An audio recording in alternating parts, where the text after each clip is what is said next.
আমাদের ঘরের কাণ্ড দেখো সবাই। এই যে স্মোকি আইস করছে দিদির আর একজন, দেখো দেখেছো?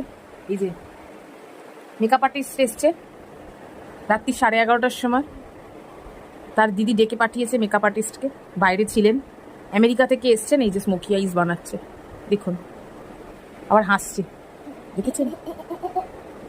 হয়েছে আপনার মেকআপ করানো? কত টাকা নেবেন? আবার বলছে হ্যাঁ। ও 7,000 টাকা? আচ্ছা মা 7,000 টাকা দিয়ে দিও। মনা, এই মেকআপে তোকে যদি 7,000 দিই তাহলে তোর বাবা তো মনে হয় অজ্ঞান হয়ে যাবে রে। বাহ, দারুণ হয়েছে তো। না না, আমাকে নয়, একদম আমাকে নয়, আমি এইসবে আমি 1,000-এই কাফি, আমি একাই করতে পারি। আচ্ছা খুব সুন্দর হয়েছে ম্যাডাম, আপনি একটুখানি দেখে নিন আয়নাতে। আচ্ছা আর একটু ভালো করে দিচ্ছে। আমাদের রাত্রিবেলার কাণ্ড মাঝে মাঝে হয়, সব দিন হয় না। তো আপনারা দেখতেই পাচ্ছেন এখানে মেকআপ চলছে, এই যে দেখুন, দেখেছেন?